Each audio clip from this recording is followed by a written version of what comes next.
নমস্কাৰ ছাৰ্বাধিকসকল, মই Pankaj Barua right education তৰফৰ পৰা আজি মই আপোনালোকলৈ অসমীয়া লোকসাহিত্যৰ ওপৰত কেইটামান কথা আলোচনা কৰিবলৈ আহিছোঁ। অসমীয়া লোকসাহিত্যৰ বুলি কোৱাৰ লগে লগে আমি মালিতাবিলাকক আমি ধৰিব লাগিব।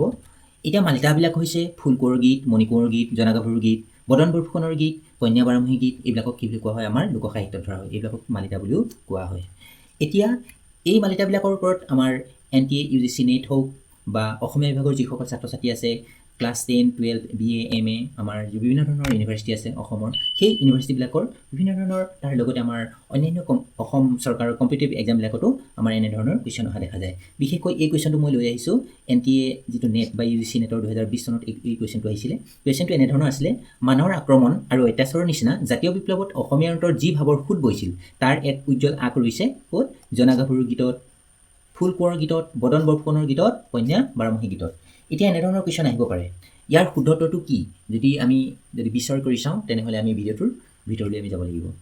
এই অসমীয়া লোকসাহিত্যবিলাকৰ যদি বিষয়ে আলোচনা কৰিবলৈ যাওঁ, তেনেহ'লে আমি জানিব লাগিব যে লোকসাহিত্য কি? লোকসাহিত্য হৈছে সাধাৰণতে মুখে মুখে প্ৰচলিত হৈ অহা যিসকল অসমীয়া সাহিত্য, সেইবিলাকে কি বুলি কয়? লোকসাহিত্য বুলি কওঁ আমি। প্ৰধানতঃ ইয়াক 3টা ভাগত ভাগ কৰা হৈছে। ইয়াত কি ভাগত ভাগ কৰিছে? 1 লোকগীত, 2 ফকৰা যোজনা, প্ৰবচন আৰু 3 হৈছে সাধুকথা। এতিয়া লোকসাহিত্য বুজাবলৈ ফকল'ৰ শব্দটো উইলিয়াম জন থমছে 1846 চনত ব্যৱহাৰ কৰিছিল। এইটো প্ৰথমবাৰৰ কাৰণে তেখেতে ব্যৱহাৰ কৰিছিল। আৰু ইয়াক কি বুলি কোৱা হয়? ভাৰ্বেল আৰ্ট বা বাচিক কলা বুলি উইলিয়াম ৰিচাৰ্ড বেককমে এইটো শব্দ ব্যৱহাৰ কৰিছিলে। এতিয়া অসমত যিসকল আমাৰ লোকসাহিত্য প্ৰচলন আছে, অসমত প্ৰচলিত যিবিলাক আখ্যানমূলক যিবিলাক লোকগীত, সেই লোকগীতবিলাকক 3টা ভাগত ভাগ কৰিছে। সেইকেইটা কি হৈছে? বুৰঞ্জীমূলক বা ঐতিহাসিক, জনশ্ৰুতিমূলক আৰু 3 নম্বৰটো হৈছে কি? কাল্পনিক। এতিয়া বুৰঞ্জীমূলক বা ঐতিহাসিক যিখিনি আখ্যানমূলক লোকগীত, সেইবিলাকক আকৌ 3টা ভাগত ভাগ কৰিছে। সেইখিনি কি? বৰফুকনৰ গীত, জয়মতীৰ গীত, হৰদত্ত বীৰদত্তৰ গীত, হয়নে? নাহৰৰ গীত বা মণিৰাম দেৱানৰ গীত। এইকেইটা হৈছে কি? বুৰঞ্জীমূলক বা ঐতিহাসিক আখ্যানমূলক লোকসাহিত্যৰ ভিতৰত ধৰা হয়। আকৌ জনশ্ৰুতিমূলক যদি আমি আখ্যানমূলক লোকগীতৰ বিষয়ে যদি চাওঁ, তেতিয়া আমি দেখিম যে ফুলকোঁৱৰ গীত, মণিকোঁৱৰ গীত, জনাগাভৰুৰ গীত, এইবিলাক হৈছে কি? জনশ্ৰুতিমূলক আখ্যানমূলক লোকগীত। এতিয়া আকৌ কাল্পনিক গীত বুলি কোৱাৰ লগে লগে মানে কন্যা বাৰমহী গীত বা বাৰমাহী যিবিলাক গীত আছে, সেইবিলাকক আমি কাল্পনিক গীত বুলিও ধৰা হয়। এতিয়া যদি আমি অসমীয়া লোকগীতবিলাকৰ বিষয়ে যদি আমি চাওঁ, তেতিয়া দেখিম যে অসমীয়া লোকগীতবিলাকক 3টা ভাগত ভাগ কৰিছে। 1 নম্বৰতে হৈছে বিহুগীত, বিয়ানাম আৰু আইনাম, এনেদৰে ভাগ কৰিছে। সত্যেন্দ্ৰনাথ শৰ্মাই লোকগীতক 3টা ভাগত ভাগাইছে, হয়নে? 1 নম্বৰতে হৈছে অনুষ্ঠানমূলক, কৰ্ম বিষয়ক আৰু আখ্যানমূলক। এইখিনি আপোনালোকে মনত ৰাখিব। এতিয়া এই আখ্যানমূলকবিলাকক কি বুলি কোৱা হয়? বেলটছ বুলি কোৱা হয়। বেলটছ মানে কি আপোনালোকে জানে নিশ্চয়। সেইখিনি কাহিনী গীত বুলি কোৱা হয়, কাহিনী গীত বা মালিতা বুলি কোৱা হয়। এতিয়া এই মালিতাবিলাকৰ ওপৰতেই আমাৰ আজিৰ ভিডিঅ'টো আছিলে।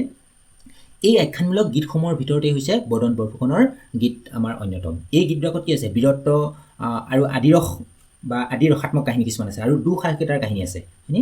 এই অতি প্ৰাকৃত কিছুমান ঘটনা আদিও ইয়াত থাকে, কিন্তু কৰুণ ৰস এই গীতবিলাকৰ প্ৰধান সুৰ হিচাপে ধৰা হয়।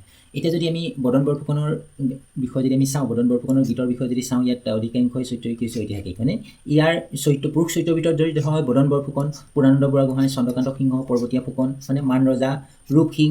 আৰু নাৰী চৰিত্ৰত আছে এইটো ৰাজমাও, পিজৌ গাভৰু, মানে মান ৰজাৰ কুঁৱৰী। এইকেইটা হৈছে কি? নাৰী চৰিত্ৰৰ কাহিনী। এতিয়া যদি আমি বদন বৰফুকনৰ যদি আপোনালোকে কাহিনীটো নিশ্চয় জানে চাগে, বদনে আনিলে মান বুলি এটি সুন্দৰ গীত আছে। এতিয়া বদন কোন আছিল? বদন আছিলে গুৱাহাটীৰ শাসনকৰ্তা, হয়নে? তেখেতে কি কৰিছিলে? প্ৰজাক নানান ধৰণৰ অত্যাচাৰ কৰিছিলে। আৰু সেই সময়ত আহোমৰ ৰজা আছিলে চন্দ্ৰকান্ত সিংহ। কিন্তু পূৰ্ণানন্দ সিংহই প্ৰজাৰ দুখ বুজি পাইছিলে, হয়নে? দুখ বুজি পাই কি কৰিছিলে? বদনক ধৰি আনিবলৈ পৰ্বতীয়া ফুকনক পঠিয়াই দিছিলে।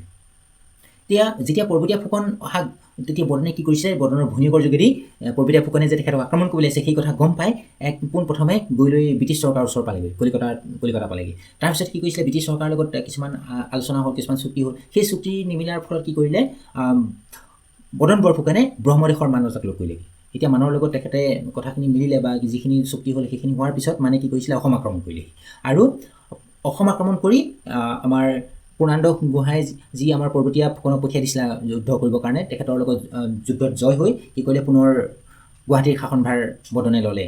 যেতিয়া মানৰ আক্ৰমণৰ সময়ত কিছুমান আমাৰ কাহিনী আছে, সেইবিলাক অতি দুখজনক বা অতি মানে মই কৈছোঁ যে আগতে কৰুণ ৰসী গীতবিলাকৰ প্ৰধান সুৰ আছিলে, গতিকে ইয়াৰ বহিঃপ্ৰকাশ ঘটিছে। এতিয়া এই ঘটনাটো হৈছিলে অসম বুৰঞ্জীৰ 1815 পৰা 1824 চনৰ অসম বুৰঞ্জীত ইয়াত সুন্দৰভাৱে এইখিনি বৰ্ণনা আছে। ডক্টৰ সূৰ্যকুমাৰ ভূঞাই 1924 চনত লখিমপুৰৰ দুলীয়া গাঁৱৰ ভকতৰাম মিস্ত্ৰীৰ পৰা শুনি এইবিলাক কি কৰিছিলে? বদন বৰফুকনৰ গীতসমূহ গ্ৰন্থকাৰ প্ৰকাশ কৰিছিলে। আৰু আপোনালোকে মনত ৰাখিব বদন বৰফুকনৰ গীতসমূহে আমাৰ কিছুমান সুন্দৰভাৱে লিপিবদ্ধ হৈ আছে এই মালিতাবিলাকৰ ভিতৰত। তাৰ উপৰিও আমাৰ কিছুমান আছে আপোনালোকৰ যেনে কি জনা গাভৰু গীত হয়নে। এতিয়া জনা কোন আছিলে হয়নে, জনাৰ ইয়াৰ চৰিত্ৰবিলাকৰ যদি বিষয়ে চাওঁ, যদি আমি জনা গীত যদি চাওঁ তেতিয়া দেখিম আছিলে হয়নে। ইয়াত কলিধন নাটে গোপীচন্দ কোঁৱৰক কেনেদৰে কৈছে, মানৰ ৰণলৈ গ'লে সখী দেও হ'ব তোমাৰেই জয়, চিংফৌ ৰণলৈ যদি তুমি যোৱা হ'ব তোমাৰেই জয়, এনেধৰণৰ কিছুমান আমাৰ জনা গাভৰু গীত আছে। এতিয়া এই জনা গাভৰু গীতৰ গোপীচন্দ কোঁৱৰ ইয়াত নায়ক আছিল আৰু মাক মইনামতী আছিলে, আৰু তিৰি হৈ যে ৰাজপাত খোৱা বাবে নায়িকা জনাৰ লগত নাট সাহিত্যৰ প্ৰসিদ্ধ গোপীচান্দ ৰজা আৰু মাক মইনামতী আৰু মৎস্যেন্দ্ৰনাথ বন্দী হৈ থকা স্থিৰ ৰাজ্যৰ কিবা সম্বন্ধ আছেনে নাই সেই বিষয়ে কিন্তু সঠিক সিদ্ধান্ত ল'ব পৰা নাযায়। এতিয়া আমি যদি এই জনাবিলাকৰ বিষয়ে যদি চাওঁ, জনা গাভৰুৱে কি কৈছিলে, তেখেত গোচৰ ৰাজ্যৰ ৰাজপাত খাইছিলে হয়নে। জনাৰ গীতত নায়ক আমি গোপীচন্দ কোঁৱৰৰ কথা ক'লোৱেই, আৰু মহিলা হৈও যে তেখেতে ৰাজপাত লোৱাৰ ফলত তেখেতৰ জীৱনৰ আধাৰত জনা গাভৰু গীতৰ আধাৰত এই গীতসমূহ ৰচনা হৈছিলে হয়নে। ইয়াত জনা গাভৰুৰ ইয়াত বীৰত্বৰ বৰ্ণনা ইয়াত প্ৰকাশ পোৱা যায়। ইয়াত জনা যদি চাওঁ, জনাৰ চুলি তাৰ জেঠী নেগুৰীয়া, তাইৰ মান শাখিনী নাই, হিয়া ভাঙি ভাঙি সুযোগ বোলে তাই ইমান কুলক্ষিনী নাই। সেই এনেধৰণৰ এটিকিং কৰা কিছুমান জনা গাভৰু গীতো আমি দেখা পোৱা যায়। এতিয়া যদি নেক্সট আমি চাওঁ ফুলকুঁৱৰী গীত, ফুলকুঁৱৰীৰ বা ফুলকুঁৱৰৰ গীত। এতিয়া মাছৰ কমলীয়া শল, দিন দুপৰতে মাউৰা কোঁৱৰ মানে বুঢ়ীমাকৰ ওচৰলৈ গ'ল, এইটো এটা হৈছে কি ফুলকুঁৱৰৰ গীত। আৰু এটা আছে পোৱালি হাতীৰে সুৰ ঐ, গাভৰু পোৱালি হাতীৰে সুৰ, ঘূৰ মাজ নিশা ফুল কোঁৱৰক কোনে ধৰি নিলে চোৰ। এইখিনি হৈছে কি ফুলকুঁৱৰৰ গীতৰ এটা মই কলি এটা গুণগুণালোঁ। ইয়াত যদি আমি চাওঁ ফুলকুঁৱৰৰ গীত বা আমাৰ মণিপুৰৰ গীত এইবিলাকক কিছুমান মালিতাত ধৰা হয়।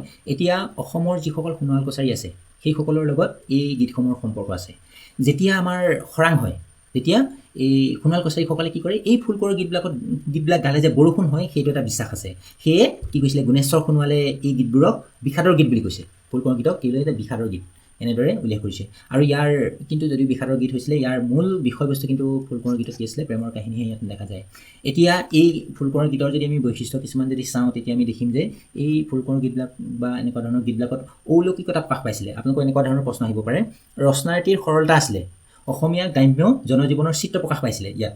তাৰপিছত আমাৰ আহোম যুগৰ আচাৰ নীতি, উপাধি, বিষয়বাব বা এইবোৰৰ প্ৰকাশ পোৱা ইয়াত এই ফুলকুঁৱৰৰ গীতত দেখা যায়। আৰু স্বৰবৃত্তত ত্ৰিপদী ছন্দৰ বৈশিষ্ট্যও কিন্তু ইয়াত আমাৰ দেখা যায়। গতিকে এইকেইটা কথা আপোনালোকৰ মনত ৰখাত যথেষ্ট ভাল। এতিয়া যদি আমি এই ফুলকুঁৱৰ মণিকুঁৱৰৰ গীতৰ বিষয়ে যদি আমি ইয়াত চাওঁ তেতিয়া দেখিম মানে ইয়াত এই দুটাত কি হৈছে সম্পূৰ্ণ আহোম ৰাজত্বৰ পৰিৱেশৰ কিছুমান ইয়াত কাহিনী পোৱা যায়। ফুলকুঁৱৰৰ এই গীতখিনিকে আখ্যানমূলক গীত বুলি ধৰা হয়। শংকৰদেৱ ৰজা কোনোৱে মতে শংকৰদেৱৰ পুত্ৰ মণিকুঁৱৰ আৰু মণিকুঁৱৰৰ পুত্ৰ ফুলকুঁৱৰৰ মূল চৰিত্ৰ হিচাপে লৈ মণিকুঁৱৰ আৰু ফুলকুঁৱৰৰ প্ৰেম কাহিনী দুটা কেন্দ্ৰীয় বিষয়বস্তু হিচাপে লৈ ফুলকুঁৱৰ মণিকুঁৱৰৰ গীতত প্ৰকাশ হৈছে। অসমীয়া লোক কবিতাসমূহৰ ভিতৰত ফুলকুঁৱৰ মণিকুঁৱৰৰ গীতৰ যথেষ্ট গুৰুত্ব আছে।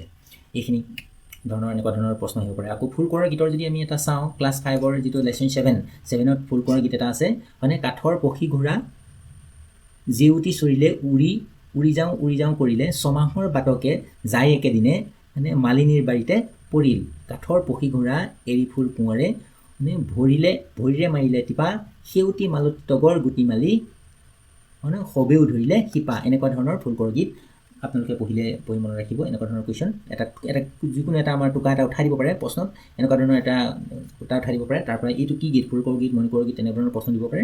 আপোনালোকে নিশ্চয় চাগে গম পাইছেই। এতিয়া আমাৰ আছে কন্যা বাৰমাহী গীত। এতিয়া কন্যা বাৰমাহী গীত বুলি কোৱাৰ লগে লগে কি হৈছে, এইবিলাক বাৰমাহী গীত হয়নে। এই বাৰমাহী গীতবিলাকক আমাৰ বিভিন্ন ধৰণৰ ভাগত ভাগ কৰিছে। সেইবিলাক যেনেকৈ আমাৰ মধুমতীৰ গীত আছে হয়নে, কন্যা বাৰমাহী গীত, এনেধৰণৰ গীত কিছুমান আছে। এতিয়া প্ৰসন্ন চন্দ্ৰ বৰুৱাই এইবিলাকক কৈছে মিহলি বৰগীত পুথিত কন্যা বাৰমাহী গীতৰ সুন্দৰকৈ আলোচনা কৰিছে। এই কন্যা বাৰমাহী গীতত নলবাৰী অঞ্চলত কি হৈ যায়, কি হয়, এইবিলাক কন্যা বাৰমাহী গীত নলবাৰী অঞ্চলত প্ৰচলিত হয়। এই বাৰমাহী গীতবোৰ যেনে হয়নে সীতা বাৰমাহী গীত, কন্যা বাৰমাহী গীত, ফুলৱন্তী কন্যাৰ শান্তি বাৰমাহী গীত, মধুমতী গীত বা এই মালিতাসমূহৰ ভিতৰত পুৰাণগত, ঐতিহাসিক, জনশ্ৰুতিমূলক আৰু ব্যংগাত্মক মালিতাৰ ইয়াৰ প্ৰকাশ পোৱা যায়। আৰু ইয়াৰ ৰস যদি চাওঁ, ইয়াৰ ৰস হ'ল কি আদি আৰু কৰুণ। ইয়াত আমাৰ বাৰমাহী গীতবিলাকত আদি আৰু কৰুণ ৰসৰ ইয়াত প্ৰকাশ পোৱা যায়। এতিয়া কামৰূপ আৰু গোৱালপাৰা অঞ্চলত যিসকল প্ৰেমিক প্ৰেমিকাৰ প্ৰণয় আৰু বিৰহৰ নিদৰ্শন এই বাৰমাহী গীতবিলাকত দেখা যায়। এই দুবলা শান্তিৰ গীত, মধুমতীৰ গীত, জয়ধন বনিয়াৰ গীত আদি কাল্পনিক বা বাৰমাহী গীতত এইখিনি ধৰা হয়।